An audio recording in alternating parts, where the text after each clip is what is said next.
8 साल का एक बच्चा 1 रुपए का सिक्का मुट्ठी में लेकर एक दुकान पर जाकर पूछने लगा, क्या आपकी दुकान में ईश्वर मिलेंगे?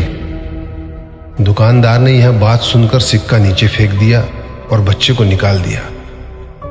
बच्चा पास की दुकान में जाकर 1 रुपए का सिक्का लेकर चुपचाप खड़ा रहा। ए लड़के, 1 रुपए में तुम क्या चाहते हो?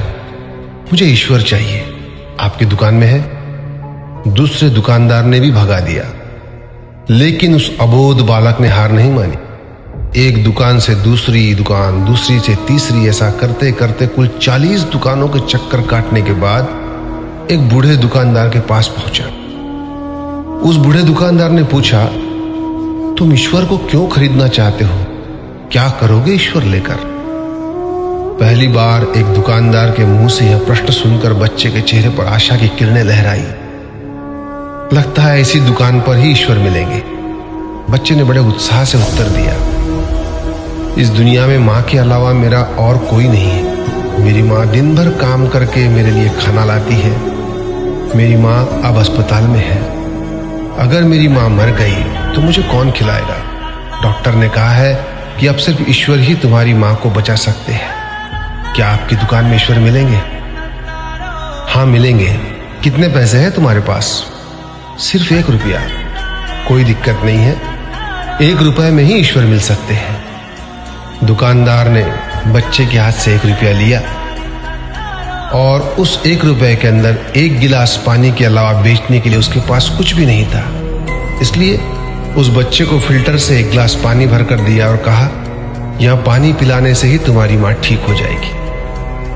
अगले दिन कुछ मेडिकल स्पेशलिस्ट उस अस्पताल में गए। बच्चे की मां का ऑपरेशन हुआ और बहुत जल्दी ही वह स्वस्थ हो गई। डिस्चार्ज के कागज पर अस्पताल का बिल देखकर उस महिला के होश उड़ गए। डॉक्टर ने उन्हें आश्वासन देकर कहा, टेंशन की कोई बात नहीं है। एक वृद्ध सज्जन ने आपके सारे बिल चुका दिए हैं, साथ में एक चिट्ठी भी दी है।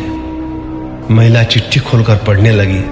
उसमें लिखा था, मुझे धन्यवाद देने की कोई आवश्यकता नहीं है। आपको तो स्वयं ईश्वर ने ही बचाया है। मैं तो सिर्फ एक जरिया हूं। यदि आप धन्यवाद देना ही चाहती है तो अपने अबोध बच्चे को दीजिए, जो सिर्फ 1 रुपए लेकर नासमझों की तरह ईश्वर को ढूंढने निकल पड़ा।